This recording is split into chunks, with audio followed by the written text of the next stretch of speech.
welcome everyone to the COMPRES 2020 keynote talks. This is our keynote talks are normally part of our annual meeting, and but of course this year, because of the pandemic, our annual meeting was held virtually, and we did it only for one day, so we didn't have enough time to schedule our keynote talks. But what Tom Duffy and his committee decided to do is to, instead of, doing away with the keynote talks, is to have them actually also on Zoom, but then spread out over a couple of months after the annual meeting. And so we started off with Peter Driscoll back in August. Maureen Long gave her keynote in September, and now we're lucky to have Joseph O'Rourke giving the third keynote talk. And this is possibly the last one that we're going to have this fall, but maybe there's going to be one more. Stay tuned. We'll let everyone know if that's going to materialize. But in any case, we're very excited to welcome Joseph O'Rourke today. And I'll hand it over to Tom. Tom, I'll get rid of my slide, and so we have space on the screen here for the other PowerPoint. I think it's out of the way. And so I'll hand it over to you, Tom. Okay, thanks, Carl. Yeah, it's a great pleasure to have Joseph O'Rourke as our third keynote speaker. A little bit of Joe's background. He just found out he's a native of South Bend, Indiana, originally. His undergraduate degree is from Yale, 2012, so not that long ago.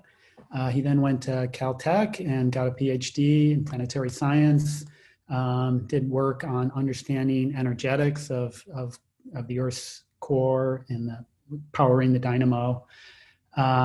He then became an exploration postdoctoral fellow at ASU for a couple of years.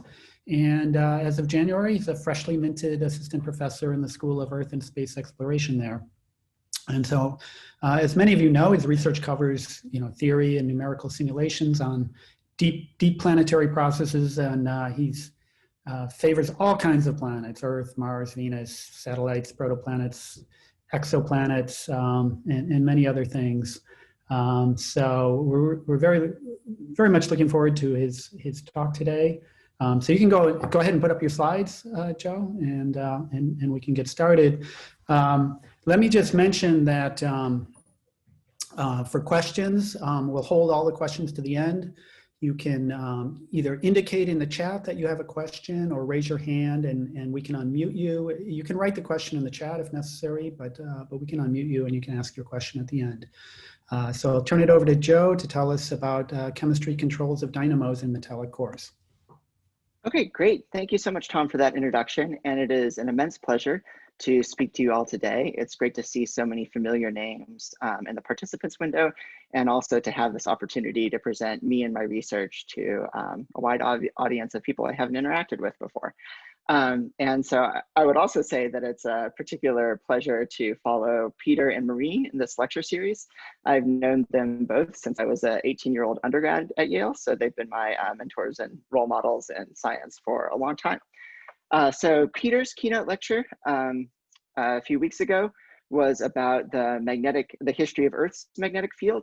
And my lecture today will stay on the theme of magnetic fields, but I'm going to take you on a tour of all the large rocky bodies in our solar system that have had, or maybe possibly have had, magnetic fields powered by vigorous convection in their metallic cores at some point over geologic time. And we'll see if we can draw any lessons about magnetic fields and about planetary evolution in general by doing some comparative planetology.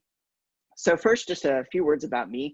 I'm probably preaching to the choir here, but my research is generally focused on processes that occur deep within planets.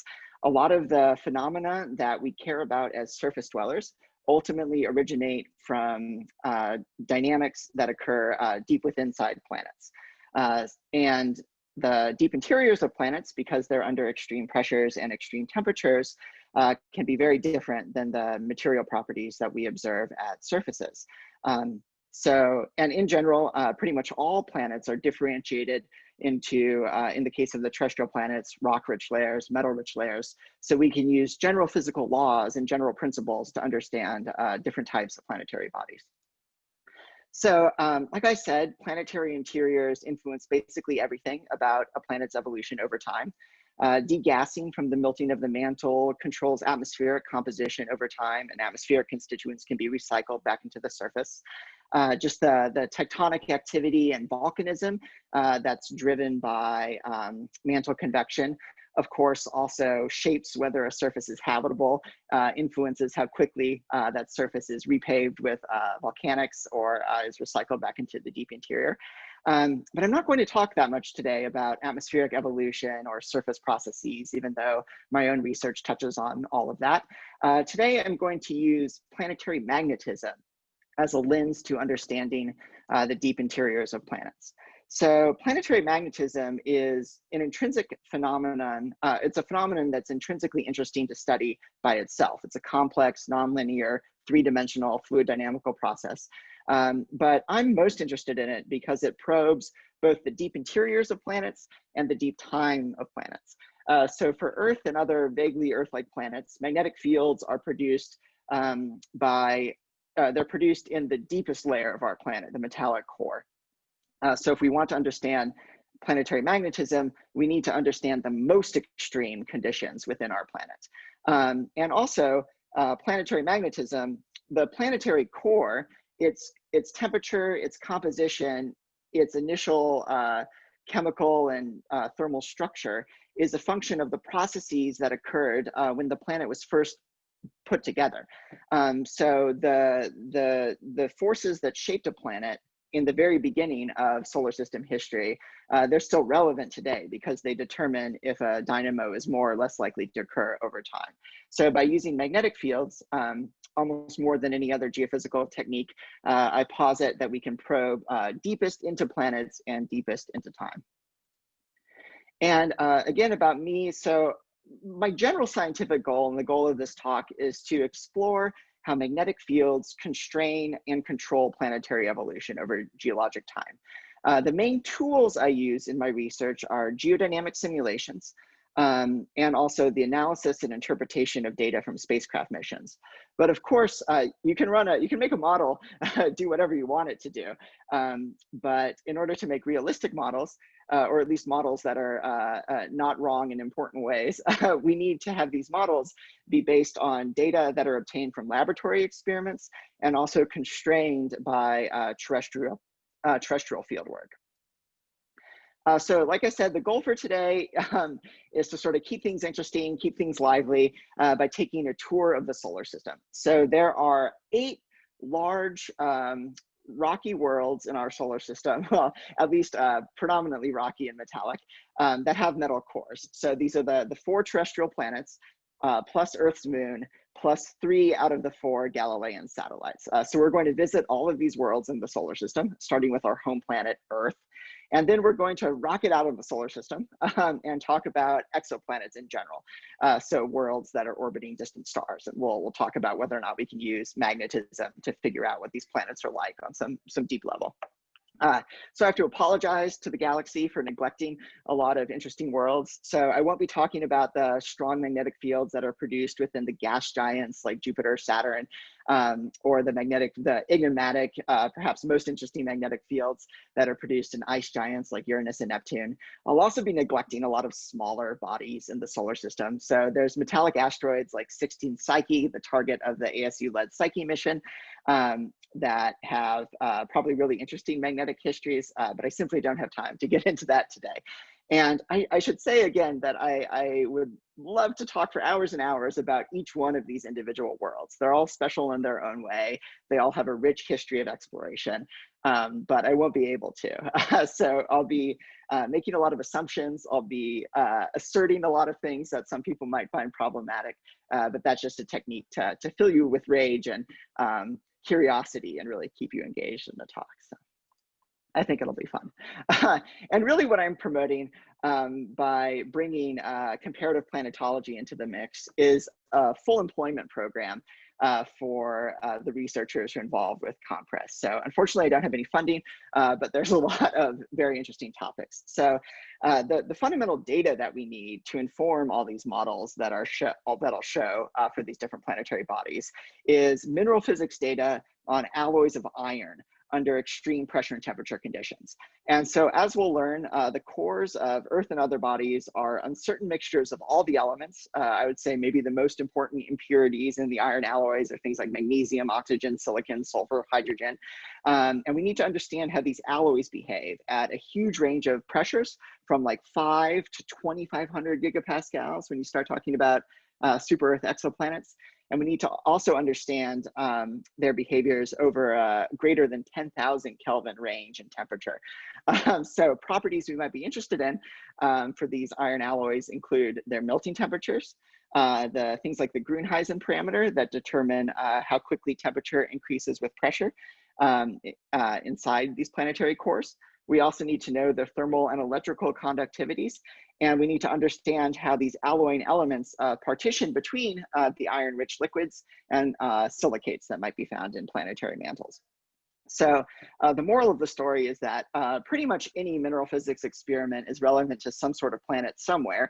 And if we want to understand how planets behave in all their richness and diversity, we need to understand basically all of mineral physics.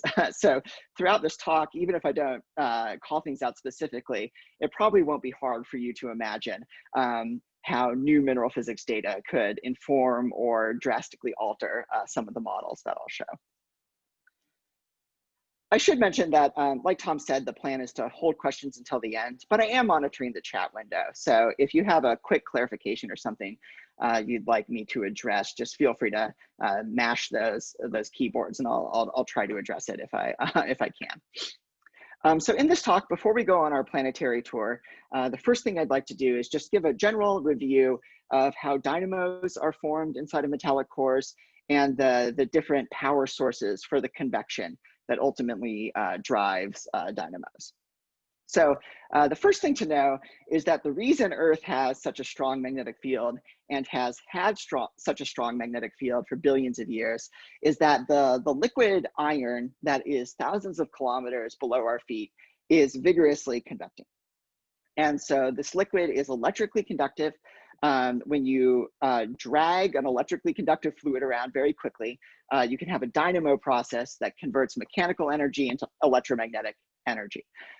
We can get a bit more quantitative and say that there are two requirements that a planet must achieve in order to have a dynamo. The first is that the planet has to be rotating at some speed. So you could say that the Rossby number, which is the fluid velocity divided by the quantity 2 times the length scale of a dynamo region times the angular velocity, that has to be a much smaller number than 1. So it turns out that this criteria is easily satisfied for all planets in our solar system. Even Venus, which is a qualitatively slow rotator, it's a fast rotator in terms of dynamo physics. The second criteria is the one that is occasionally achieved or violated at different points in the history of a planet. And this is really the critical criteria, which is that the Reynolds number for flow in the core has to be greater than some critical value. I've written 10 down here, but I really just mean some number of order 10. I won't get any more precise than that. And so the Reynolds number is the flow velocity times the length scale of the planet divided by the magnetic diffusivity. And so it turns out the critical variable in the Reynolds number is the flow velocity. So if a planetary core is convecting, the fluid normally moves with sufficient vigor that you have a supercritical Reynolds number. However, if the core is not cooling quickly enough, it will not convect. The fluid might be hot, it might be liquid, but it'll be stagnant. And if the fluid is stagnant, the fluid velocity is 0, and this Reynolds number is 0, and you will have no dynamo. So throughout this talk, I'm sort of assuming and asserting that if a planetary core is convecting, it will produce a dynamo. That's the baseline assumption we're going with. Okay, so let me show you a few more cartoons that illustrate how convection works in the core. So the baseline assumption here is, imagine that you have a planetary core. It's an iron-rich alloy, and we're going to assert that it is entirely liquid and it's entirely chemically homogeneous. So this cartoon right now is pretty boring, just a box. Of course, you should imagine a sphere. The core mantle boundary is at the top, temperature is the horizontal axis, and depth increases going down. So the first word that we can define is the adiabat. So if you have a fluid parcel that rises or sinks without exchanging heat with its surroundings, it will cool down if it rises, and it will sink. It will heat up if it sinks, just because of the conservation of entropy. So the rate at which the temperature naturally increases within a liquid metallic core, you could call that the adiabat. So some thermal gradient that is isentropic is the adiabatic gradient. The important quantity that's associated with the adiabat is the adiabatic heat flow. So you can use Fourier's law to define a heat flow, which would just be the thermal conductivity of the core times the adiabatic temperature gradient. And so this adiabatic heat flow is the amount of heat that would be transported up the adiabatic gradient from the bottom of the core where it's hot to the top of the core where it's cold by the process of thermal conduction. So no fluid motion. Now, the adiabatic heat flow is actually not directly related to the actual heat flow that crosses the core mantle boundary.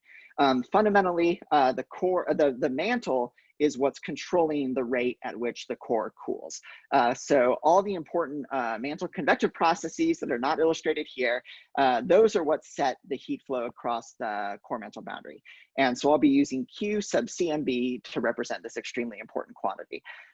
So now we can see how convection will occur or won't occur in the core if this heat flow is greater than the adiabatic heat flow or less than the adiabatic heat flow. Let's imagine that you have the core, it's cooling down very rapidly.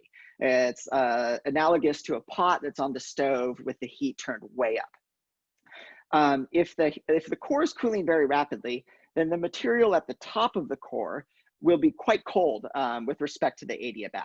And cold stuff tends to sink, hot stuff tends to rise. So if you have a chemically homogeneous fluid with so-called super adiabatic heat flow, you will have vigorous thermal convection.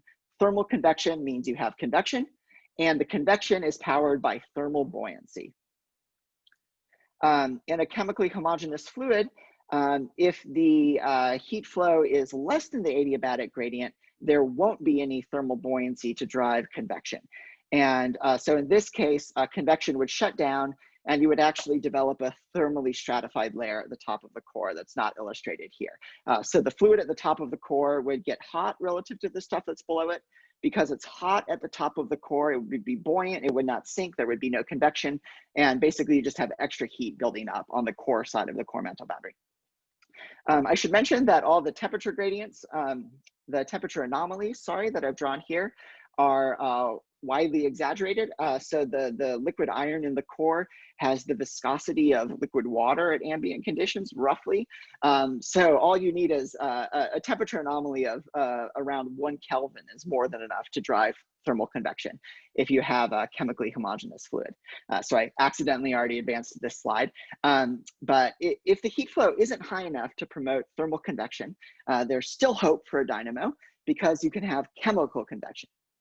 So if you have a thermal buoyancy deficit, it's possible to overcome that thermal buoyancy deficit by injecting light material into the bottom of the fluid. So this is a situation that we think Earth's core might be in today, which I'm sure Peter talked about in great detail.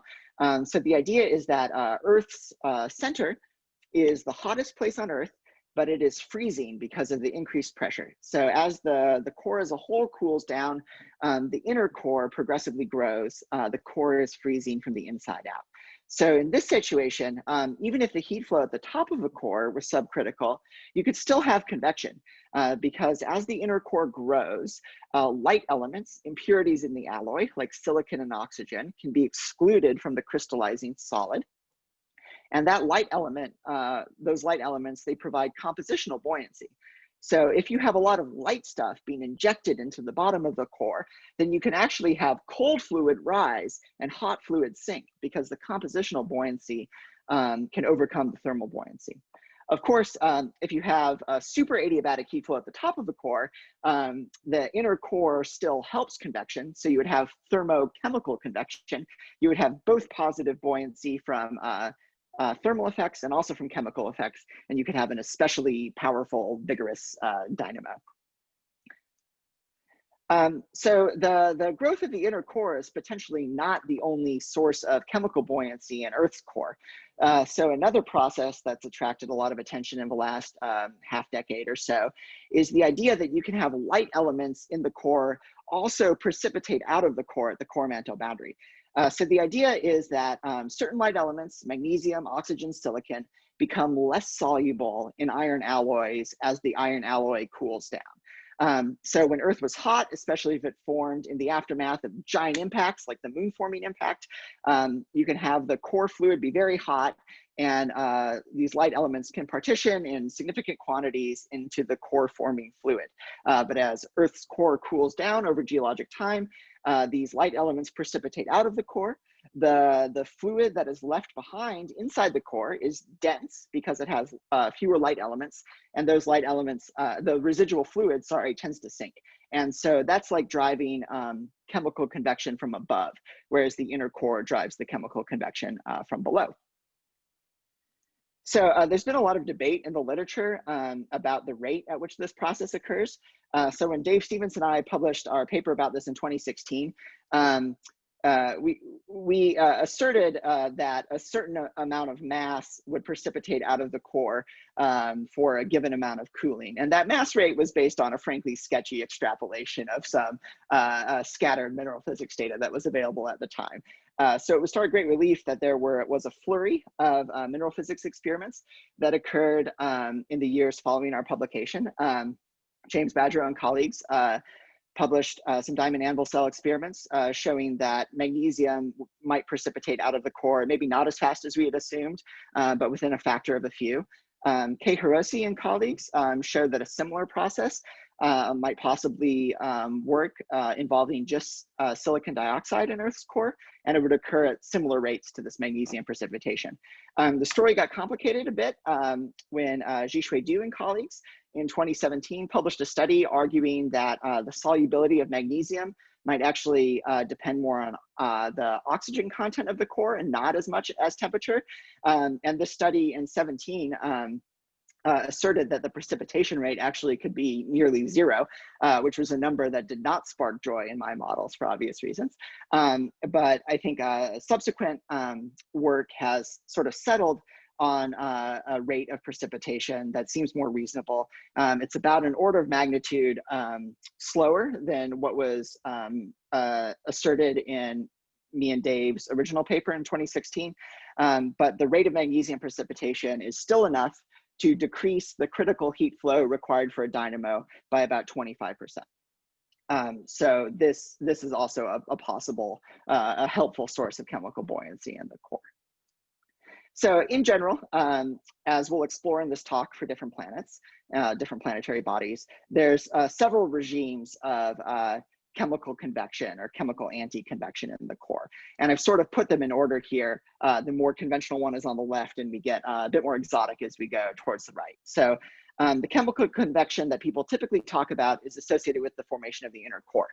And the thing about this is that we don't know if most planetary bodies have inner cores, but we think for Earth, the inner core is relatively new.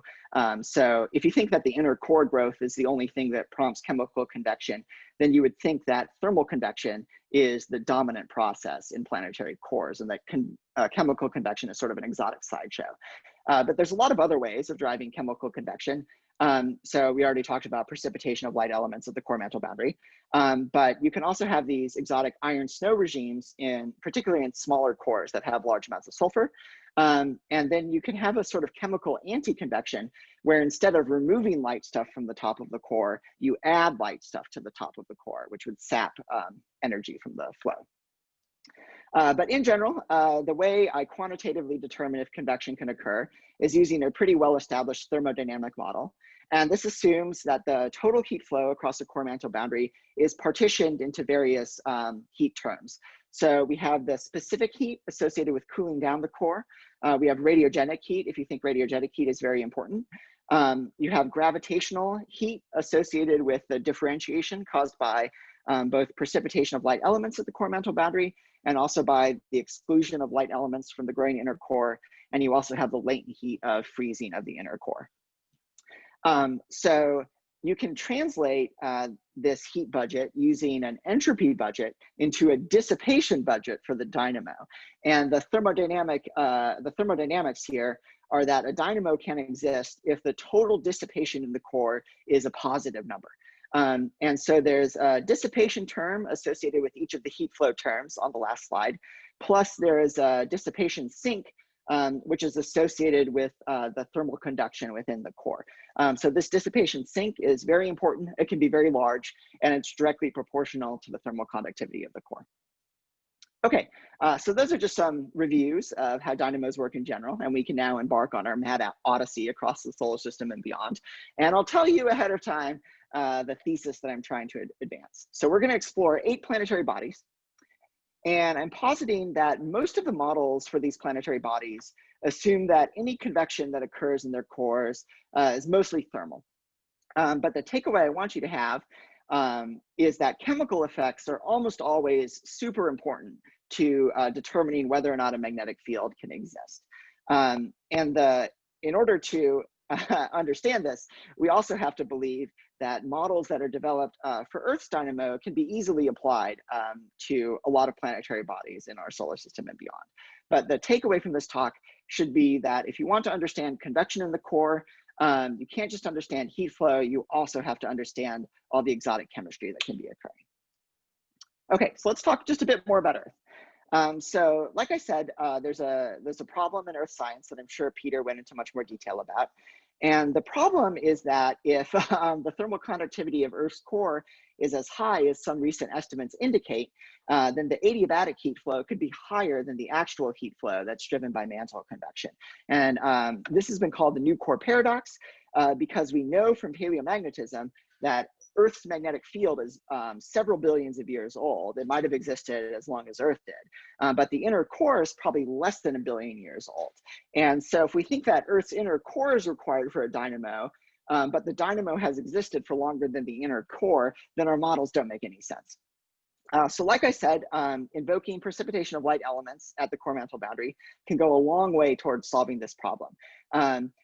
So I show here the entropy available for the dynamo, which is related to the total dissipation as a function of time before present. So now is on the left, the ancient past is on the right. And you can see that if you have a model with super high thermal conductivity, the dissipation is positive at recent times, but when the inner core goes away, a little less than 1 billion years ago in the past, the dissipation is negative. So you wouldn't have a dynamo, which is wrong. But if you add this precipitation process to the detailed energetic models, you have positive dissipation for all of Earth history, which is important. Also, this precipitation process can occur at early times before the inner core nucleates. So it naturally explains why there might not have been a jump in the field intensity when the inner core formed. In conventional models, you're trading off from a thermal dynamo, which gets weaker and weaker over time, to a chemical dynamo, which is very vigorous and strong. But if you have chemical convection occurring at all times, you sort of go from a thermochemical dynamo powered by precipitation to a thermochemical dynamo powered by Earth's core growth, and there's not a huge jump in the predicted field strengths.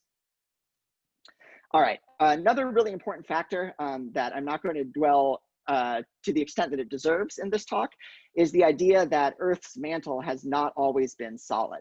And in general, we think that planetary mantles, they start out hot, they might start out fully molten or at least partially molten, and the silicates that are at the bottom of the mantle, they're insulated by the solid mantle above, and they might take billions of years to cool. And so an insight that I think has become increasingly well established in the past few years is that the liquid silicates under extreme pressures and temperatures, they're electrically conductive. So if you have a basal magma ocean that is convecting vigorously, it itself can produce a dynamo. So this is an important factor that I could talk much more about, and I'll bring up again when we go to Venus. Okay, so speaking of Venus, so I've already touched on Earth's dynamo, hopefully convinced you that a lot of chemical convection can be important. And now let's jump around to some of the other terrestrial planetary bodies. So Venus, of course, is Earth's nearest neighbor, just a little closer to the sun, my favorite planet. We don't know much about the history, about the interior of Venus, but one thing we do know is that Venus does not have an Earth-strength magnetosphere at present day. There's been 4 missions that have made magnetometer measurements. They failed to detect an intrinsic magnetic field from Earth. And they haven't really had much detection power, but so far we haven't found any remnantized crust that would prove that Venus had a magnetic field in the past, but I would argue that's because we basically have never looked in any rigorous way. But Venus, it has no dynamo today, but we have no constraints on whether it had a dynamo before the space age began, really in the 1960s.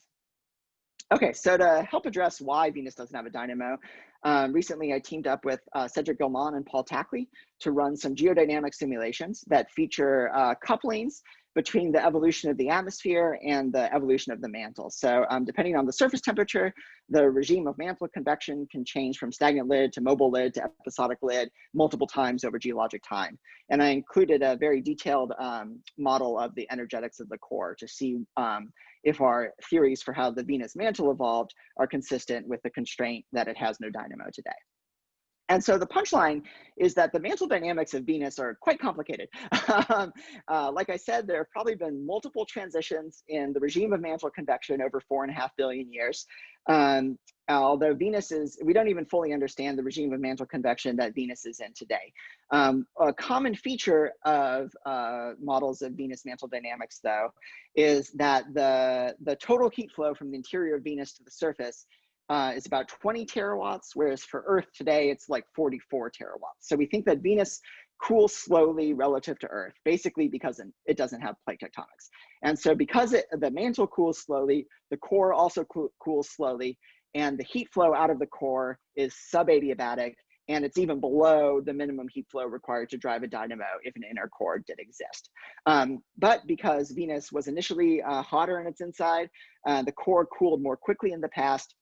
And these models predict that Venus had an Earth-strength dynamo for billions of years, but it shut off maybe less than 1 billion years ago, which would be within the age of surface rocks.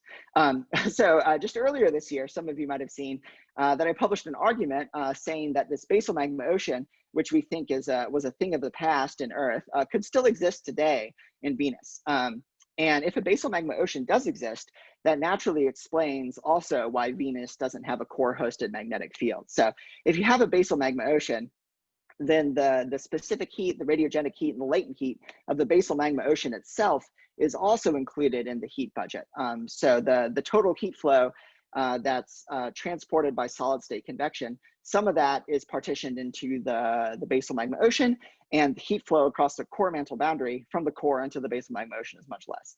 And so the reason that Venus would still have a basal magma ocean today is the same reason that it doesn't have a dynamo today, which is that Venus cools slowly relative to Earth. So the seminal paper that was published by Stéphane Labrosse and colleagues back in 2007, it had a basal magma ocean surviving in Earth's mantle up until a few billion years ago. And if you run the same models for Venus, but slow down the overall cooling rate, you get that a basal magma ocean survives until present day, or can survive at least.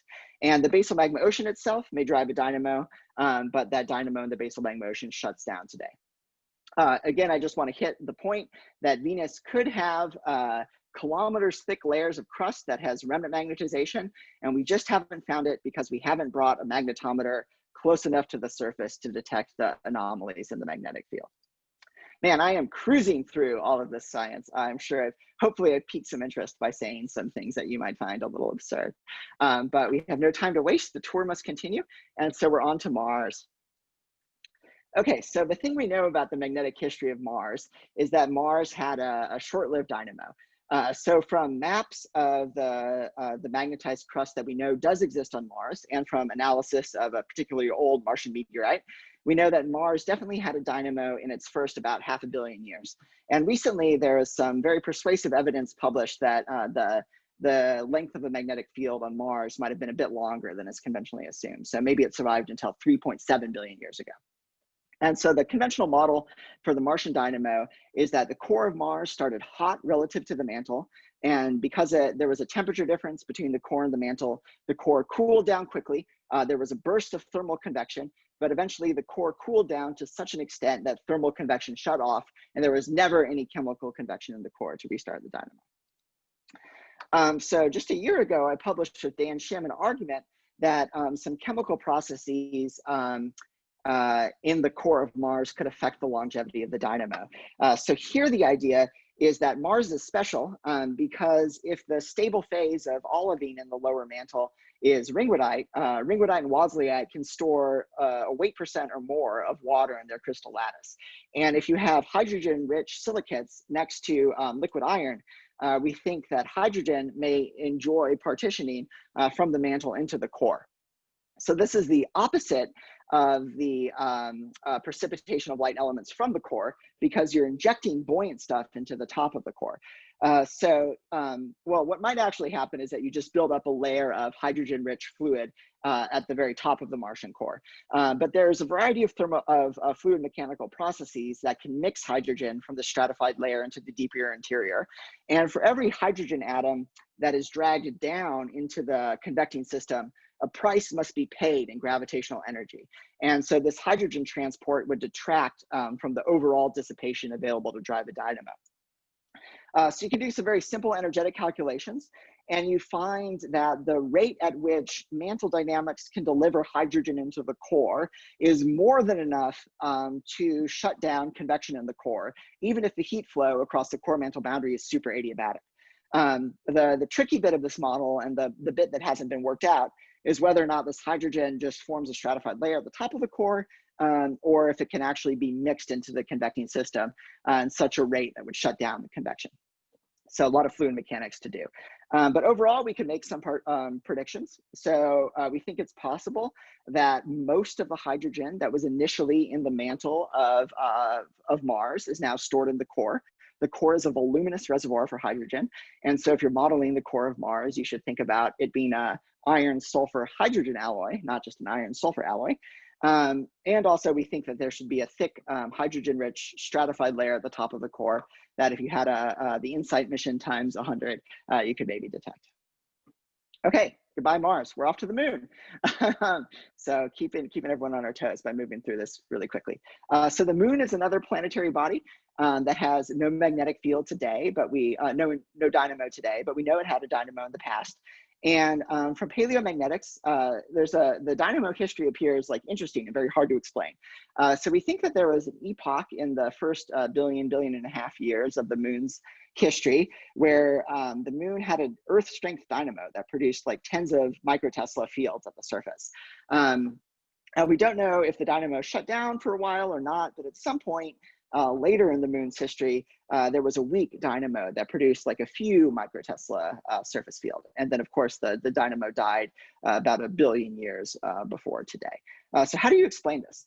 So Alex Evans and colleagues produced a really elegant paper a few years ago showing that there is potentially, that there's just not enough energy in the core itself to explain the short-lived high field epoch and also the super long-lived low field epoch. So there's only a certain amount of energy you can get by solidifying the core, by having radiogenic heat, by cooling the core down until it freezes entirely. And so you can spend that energy producing a super strong field for a short period of time, or you can spend that energy producing a weak field for a long time, but you can't do both. So there needs to be a different dynamo mechanism that explains the high field epoch and also the low field epoch as well. Okay, and so again, this idea of a basal magma ocean comes into play. There was an interesting paper also a few years ago that argued that the lunar mantle could have had a basal magma ocean that was electrically conductive for mineral physics reasons, that was convecting vigorously. And it took 1 billion years or so to solidify, and that could explain the high field epoch. But there hasn't been a study yet that shows how this lunar basal magma ocean solidification relates to the evolution of the core. It turns out that if you want the lunar dynamo to seamlessly transition from a basal magma ocean hosted dynamo to a core hosted dynamo, that places pretty stringent constraints on the temperature of the core, and most importantly, the sulfur content of the core and whether or not an inner core would exist. So I'm afraid I don't have any exciting results, exciting new lunar models to show you today, but there's a PhD student at ASU who's working on me with this, and I'm really excited about the work we have ongoing. Okay, so those are the terrestrial planets. I think I mentioned Mercury in the abstract, but I lied. I simply don't have time for Mercury, so apologies to Mercury. Let's move out now to the icy satellites. So there's, like I said, there's four large satellites of Jupiter called the Galilean satellites, Io, Europa, Ganymede, and Callisto. And we think that three of them, all but Callisto, have metallic cores. Of course, like people are interested in Europa and Ganymede because they have oceans, subsurface oceans, and those oceans might have a lot of astrobiological potential. So yeah, they could have life. But for the purpose of this talk, the thing that's interesting about these moons is that they have metallic cores. And what's weird about this, so Callisto I'm going to neglect now because it doesn't have a metallic core. But the thing that's weird about these three moons is that Ganymede has a dynamo, but Io and Europa do not. Super weird, because Ganymede has a really thick mantle that is extremely ice rich, and you would think that this thick mantle would insulate the core, meaning that if you asked me, if I didn't know anything about orbital mechanics or anything, I might say that if you just took these moons in isolation, I would predict that Ganymede would have the slowest core cooling out of these three, and therefore Ganymede might be the least likely to host a dynamo, but it's the only one that does. Bizarre. So there's two hypotheses for why only Ganymede out of the Galilean satellites has a dynamo. And again, we see this, this tension, or not tension, but we see that there's a thermal explanation and a chemical explanation. So the thermal explanation is that, that Io and Europa are much closer to Jupiter than Ganymede. Jupiter is this big honking planet, so it exerts a lot of tidal forces on these moons. We know that Io, of course, it's the most volcanically active world in the solar system. It's just absolutely wrecked by tidal heating. And so you can imagine that the mantle of Io is just so hot that the core is not cooling down at all. But I would say that no one has done a model of Io's core that includes formation of an inner core or any sources of chemical convection. So it's yet to be determined if models for a thermal history of Io, we know they would suppress thermal convection in the core, but chemical convection has not been fully analyzed. Europa is sort of an intermediate case. I think it's a big mystery. I have another PhD student working on Europa, so hopefully in a couple years or so, when you see another talk by me, you'll see some cool Europa results. But Ganymede would have the least tidal heating, so its mantle might be colder than the others, and so the core cools down more quickly. There's also a chemical explanation. The idea is that if Io and Europa have cores that have tremendous amounts of sulfur, it's possible that the sulfur content is so high that you're on the sulfur-rich side of the eutectic. So Io and Europa might be in an iron snow regime that is actually disfavorable to a dynamo, whereas Ganymede maybe for some reason has a subeutectic sulfur composition, so it has an inner core, which makes it much more likely for Ganymede to have a dynamo. But again, I would just say that, again, with the icy satellites, people are really fixated on the astrobiology, which, yes, I admit is like the highest priority science goal for a lot of people. But there's a lot of work to be done understanding the bits of these icy satellites that aren't actually icy. For somewhere like Europa, which you call an ocean world, actually over 90% of the mass is rock and metal. So lots of just straightforward rock and mineral physics to do. Okay, so that's my 5-minute spiel about the icy satellites and their dynamos. Let's talk about exoplanets.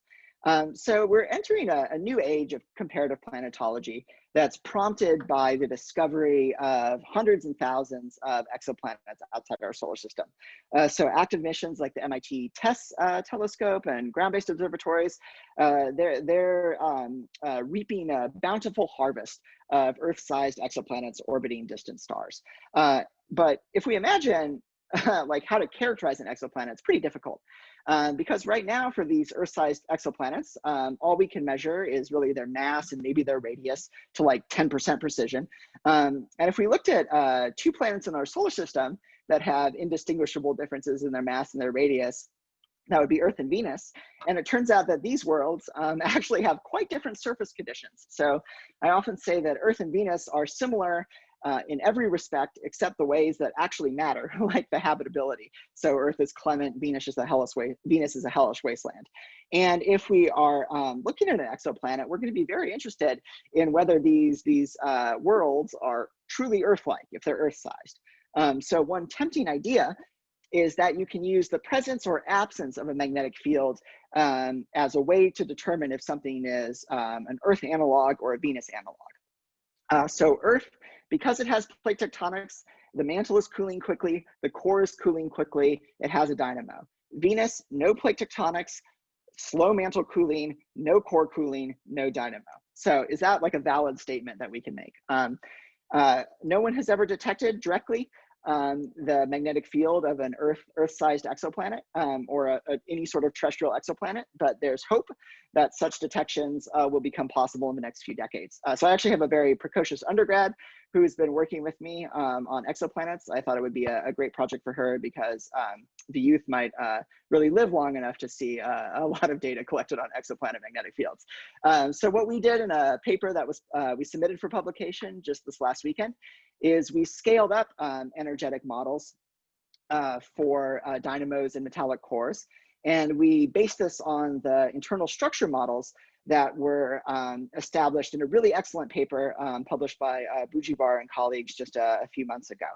And so they provided descriptions for the radial density and temperature profiles in these metallic cores for planets that range from 1 Earth mass up to like 10 Earth mass. And what we did is we calculated the minimum heat flow required to drive a dynamo in these massive exoplanetary cores as a function of planetary mass. And so we estimated scaling laws for 3 heat flows. The actual heat flow across the core mantle boundary driven by mantle dynamics, the adiabatic heat flow, which is the minimum heat flow required to drive thermal convection. And we also estimated scaling laws for the minimum heat flow required to drive a dynamo by chemical convection if an inner core exists. And fortunately, this last heat flow is not that sensitive to the radius of the inner core, which is going to be something that is beyond impossible to ever measure for an exoplanet. Okay. So by plotting these scaling laws, we found some interesting things. So I should have mentioned that there's the class of exoplanets we're studying are called super Earths. They're planets that have Earth-like compositions, but they're several times more massive than Earth. And so we know that these planets exist. They're apparently abundant in the galaxy, and it's like maybe a fluke of statistics that there isn't one in our solar system. But particularly for these massive planets, we want to know if a super Earth is actually a super Earth or if it's a super Venus. Okay, so if we compare these preliminary scaling laws, you can see that the heat flow that we expect to actually be transported across the core mantle boundary increases more rapidly than the heat flow required to drive convection. So planets that are massive Earth analogs, they only get more likely to have a dynamo as they grow larger in mass. So the naive prediction from these scaling laws is that every super Earth analog should have a magnetic field. Venuses, super Venuses, even though a 1 Earth mass Venus analog, aka approximately Venus, the core is cooling too slowly to have a dynamo, even if there's an inner core. Because of these scaling relationships, a super Venus analog might also have a magnetic field produced by chemical convection, especially if it has an inner core. And even if you get to a very massive super Venus, it could have a thermally convective core. So this suggests that for Earth mass planets, magnetic fields might be a great geodynamic proxy. Could tell you if something has Earth-like geodynamics or Venus-like geodynamics. But for massive planets, the geodynamics sort of indicate that if something is just a scaled up Venus or Earth, they should both have magnetic fields. Of course, these massive planets might not just be scaled up Earths or Venuses. Mantle dynamics are really complicated, and we don't understand fundamental parameters like mantle viscosity fully under extreme pressures and temperatures. So the scaling laws I derived, I mean, I plotted them with big error bars, but the true error bars are even larger still. And also, what's most important is this thing I've been mentioning for almost every world, basal magma oceans. The Bujivar et al. Paper showed that it's very conceivable that these super Earths all have partially molten liquid lower mantles, and these liquid silicates would be electrically conductive. And so if you have that layer of molten silicates in the lower mantle vigorously convecting, then you could have a super Earth dynamo. powered by a basal magma ocean. And if these basal magma oceans are ubiquitous, then perhaps basal magma ocean dynamos are the most common type of dynamo for these large planets. So there's a lot of work to do, but hopefully you'll be able to read our small contribution soon. It should be up at least on the AGU journal preprint server in the next few days. So look forward to that.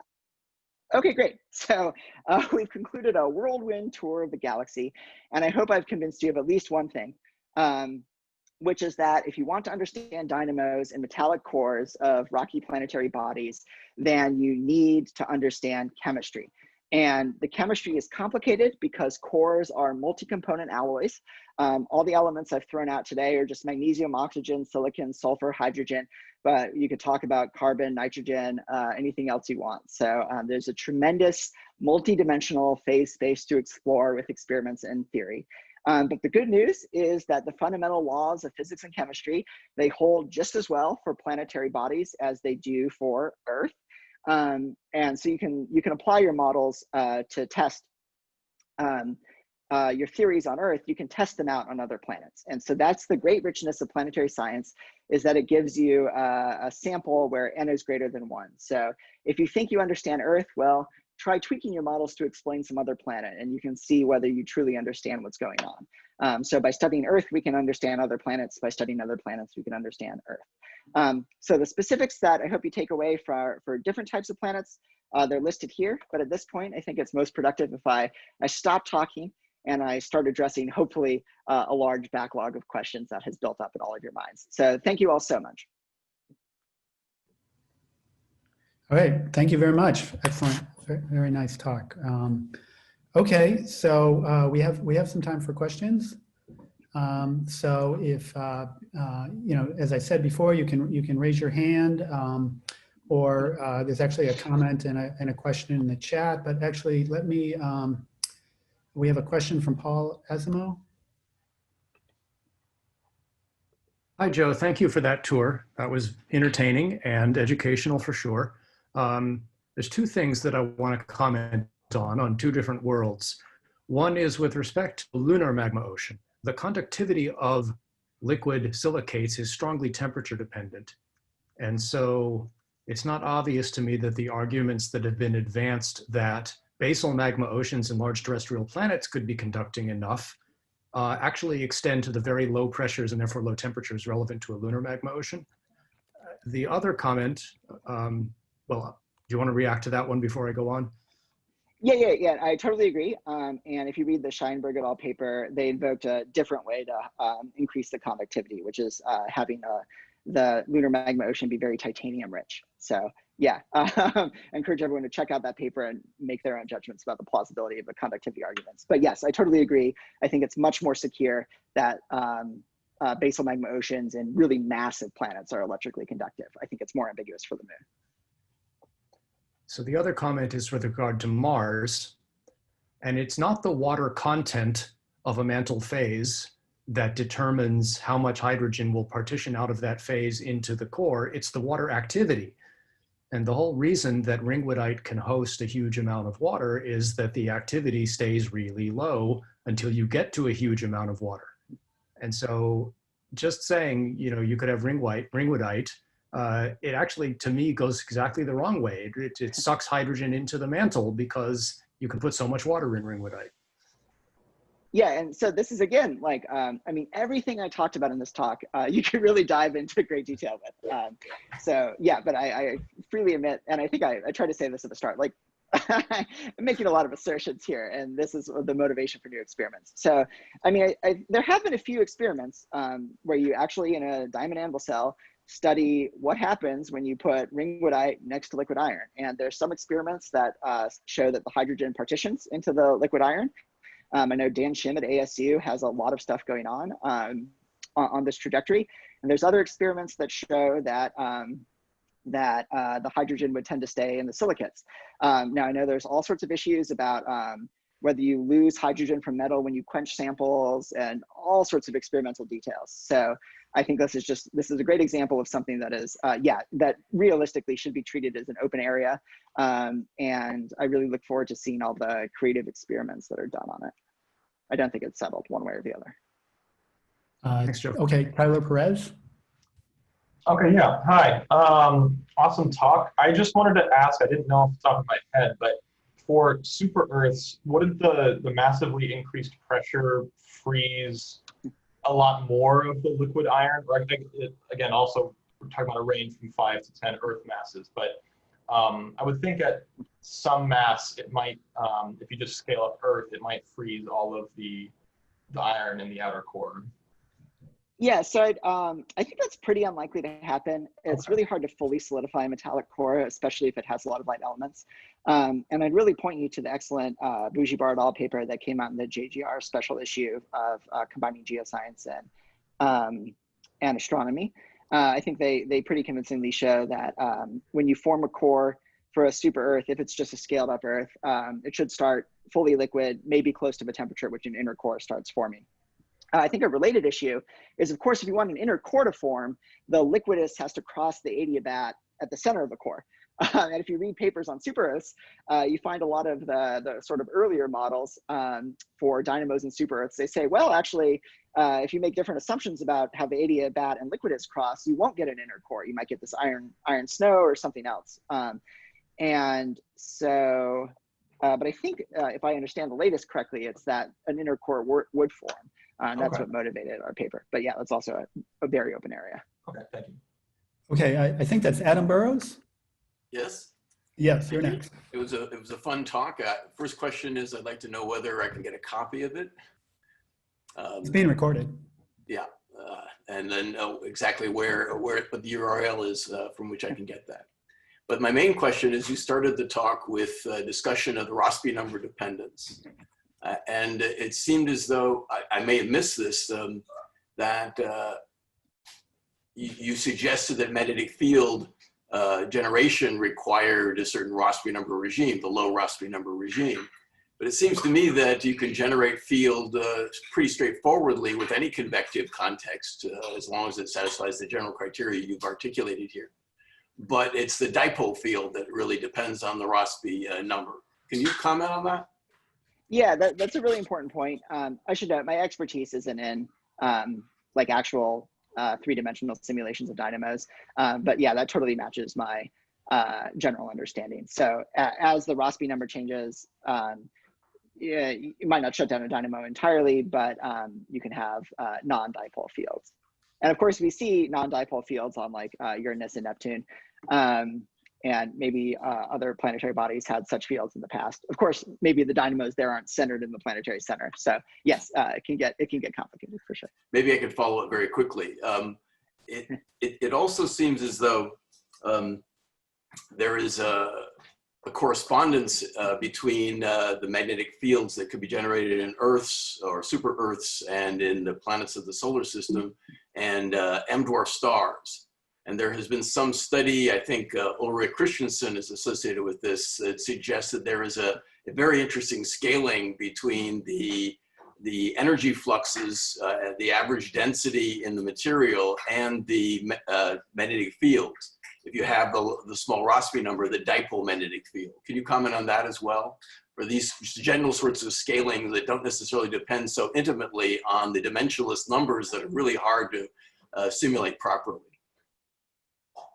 Yeah, I agree. And there's been a lot of efforts to apply those Christensen et al. And related scaling laws to terrestrial planetary dynamos.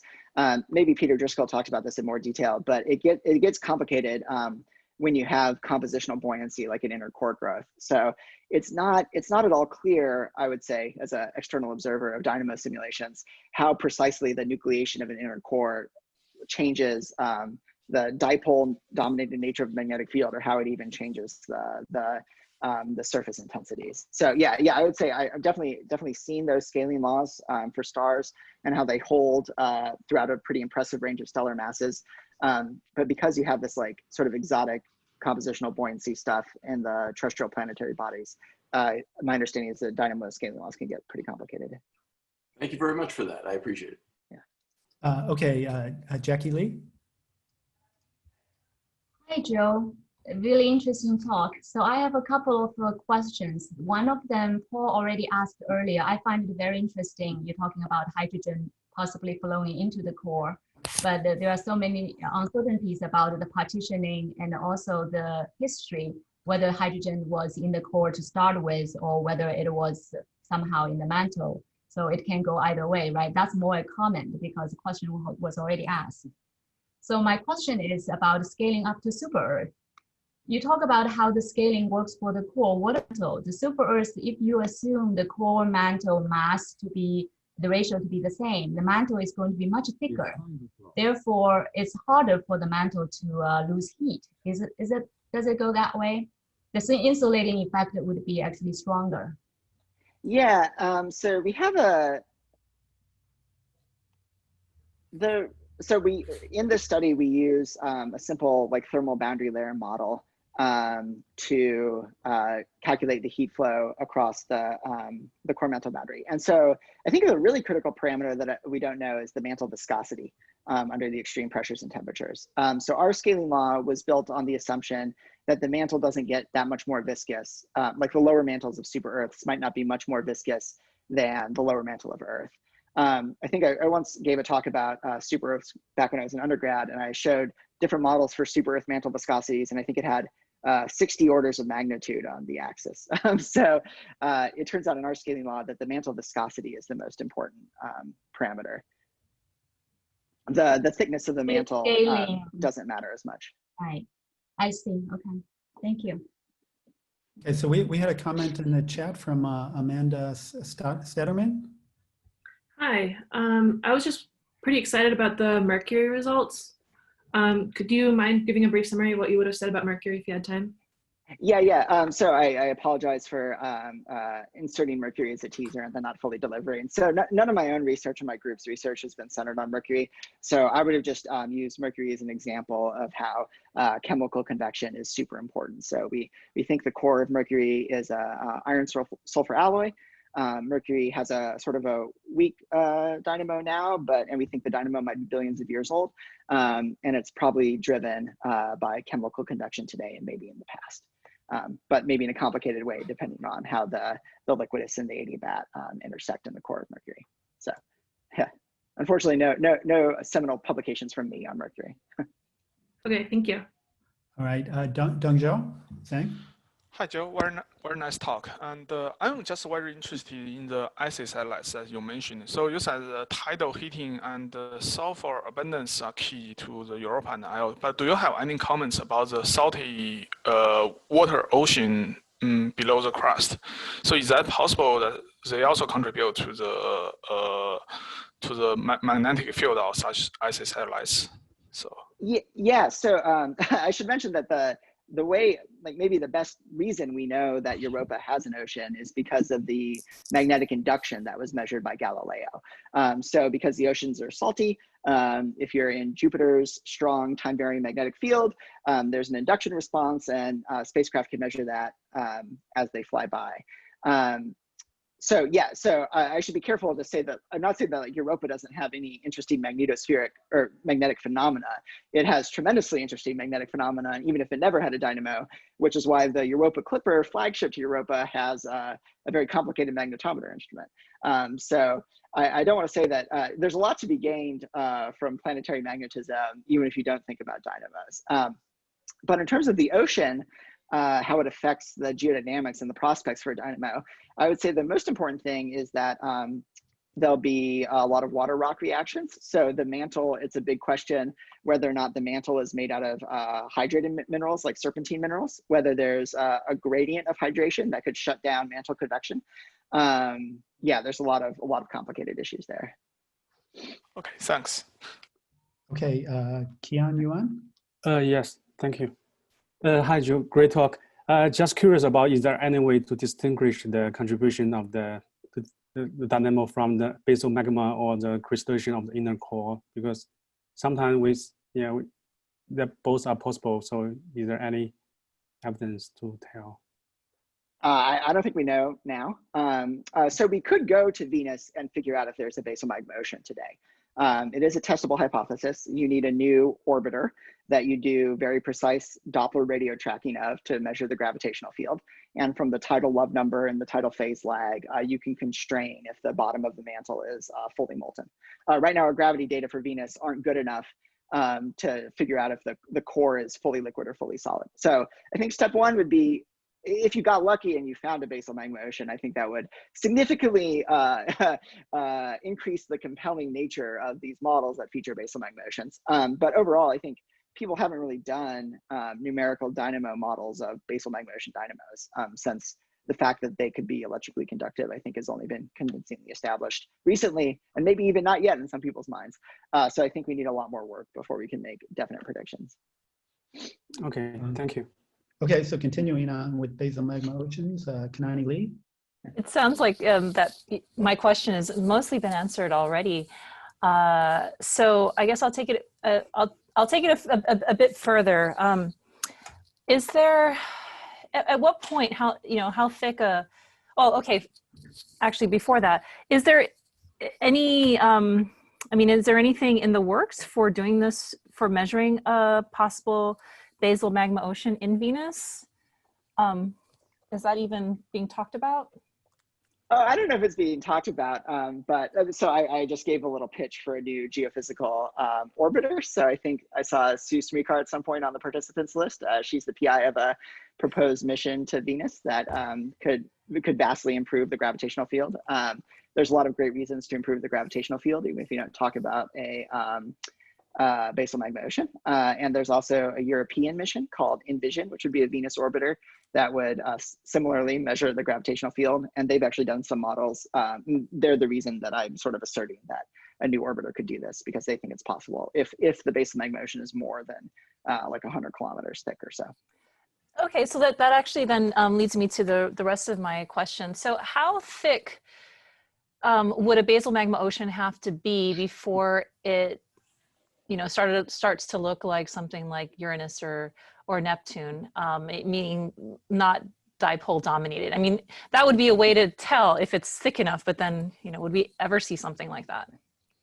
Yeah, presumably. There's some, so I don't have a good answer. It's the short answer. But yeah, you can imagine if you have a thick core and the basal magma ocean is like sort of a spherical shell, then I can imagine you'd have some non-dipole field. But no, I don't have any precise answers for you now. Sure. Thank you. Excellent talk. Thanks. For those who are interested, the URL for the where the keynote talks will be online is in the chat. Carl had posted it. I think we've covered all the questions. There was one comment during the talk from Lisa Talks. I don't. Oh no, wait. James Badjo has a question, so let's get James involved. Hey, can you hear me? Yeah. Oh, thanks. Great talk, Joe. Very entertaining, keeping me up late at night. Thank you. Just a quick question. I mean, you got to the point where you're looking at interactions between cores and magma oceans, especially for exoplanets, right? Where you assume that magma oceans, basal magma oceans, are ubiquitous, right?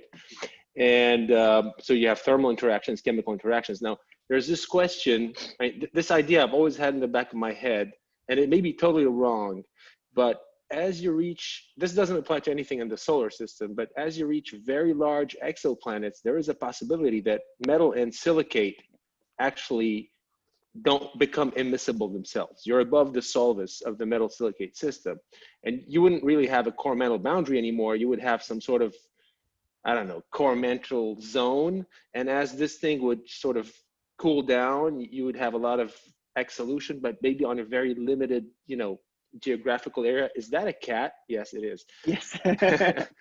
So, I mean, what's your take on that? Is this possible? Would it be a source for dynamo? Is it even relevant to think about this, or?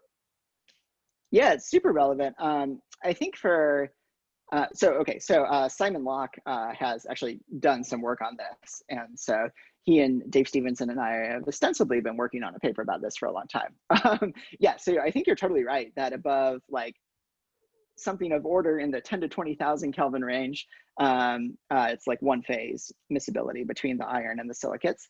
I think it's most relevant for planets that have super thick hydrogen atmospheres. we know such planets exist. And if you have like a 1 or 2 Earth mass hydrogen atmosphere, then the temperature at the interface between the hydrogen atmosphere and the rocky metal stuff, that can be kept really hot for geologic time, for billions of years. And those planets, if they're all one-phase planets, they would differentiate super slowly because the gravitational energy that's released by differentiation would have to be transported through the super thick hydrogen atmosphere, and that cooling happens very slowly. So yes, I think it's quite possible that some of these super Earth planets that have really thick volatile envelopes, that there's not like a silicate mantle and a metallic core. They could be so hot that it's just a one-phase thing. Of course, we know our own Jupiter is like really an extreme example of this. Has like mixed up rock and metal, sort of smeared out core in its deep interior. I wasn't necessarily thinking about the whole planet being one phase, but maybe just add the core mantle boundary. It would be a sort of a core mantle zone, you know, and maybe a few thousand kilometers thick where it's mixed, and above and below it's one phase. I mean, maybe it doesn't make any sense. No, I think that does make sense actually, and that would happen. Yeah. I think that could very well happen. Thank you. Great talk. Okay, the hour is late, but we still have 1 or 2 more questions, so we'll keep going, and people can check out if they have to. But Dario, do you have a question? Yes, you talked about the importance of chemistry, and I totally agree with that. And one of the things that chemistry does when you mix elements, it gives a heat of reaction out, right? So if you have say elements that exsolve from the core to the mantle, or vice versa, they go from the mantle to the core, then you have a heat of reaction, and that heat of reaction could be positive or negative. So you could have a situation in which at the top of the core you have a heat sink, for example, and this would reduce the heat flow, and in a way this would help convection. This would help thermal convection. Do you think this is a mechanism that could be useful, could be taken into account? Yeah, it can definitely be taken into account. It can't help you, unfortunately. I think it can only hurt, because if the heat is being released, it's being released at the core mantle boundary, and heat that's released at the core mantle boundary, that doesn't help drive convection in the underlying fluid, because if anything, it would make the top of the core hotter, which is negative thermal buoyancy. So you would have to subtract that heat from the total heat budget. Yes, that's what I'm thinking of, subtracting. So having a heat sink at the top of the core. Yeah, and there's I think the Hirose et al. Paper actually made some estimation of this for their model. So I agree that heat term has probably been unjustly neglected in some models, but there definitely are approaches to doing it. I think it's pretty small compared to the or it's not like pretty. It's maybe a factor of 2 or more smaller than the gravitational heating term. So I think that's why it's been neglected, but definitely worth thinking about a lot more. Okay, so yeah, I did want to mention a comment by Lisa Talks. I don't think she's here anymore, but she had left a comment saying, "We don't know if the moon ever had a field.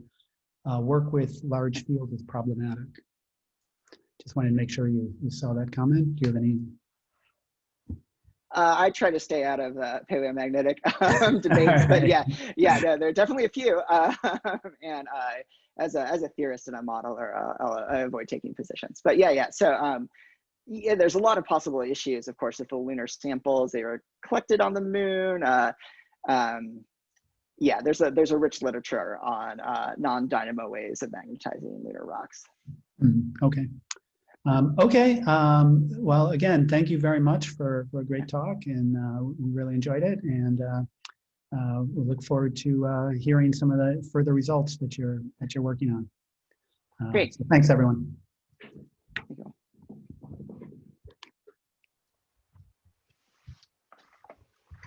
That was great, Joe. Really appreciate Yeah, that was awesome. you giving Thank that you. talk. It illustrates once again how awesome planetary science is. It's not just the Earth, right?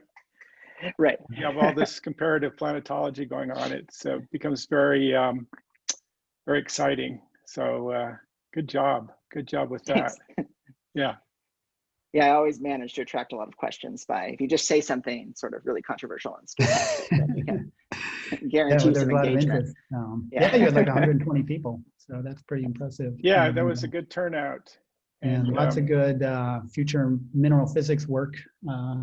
Thanks for signing the homework, and yeah, that's great. Yeah, there's lots to do. It's amazing. Yeah, so great. So yeah, so good luck at ASU. Say hi to Dan, and actually, and Kurt, and Jim. I think they were actually here. Yeah, I saw a good ASU turnout. Yeah. Yep. Yeah. Good. Yeah. Awesome. All right. Maybe Okay, cool. you will get to come to a real COMPRES annual meeting one of these days. You know. Yeah, we owe you. Like, because the last one we had was in Big Sky. I mean, that was awesome. Right. So, No, I'll definitely show up. There may not be a COMPRES, but hopefully there'll be an annual meeting. So right. We'll see. Take care. All right. Okay, All cool. right. See you all later. Sure. Bye.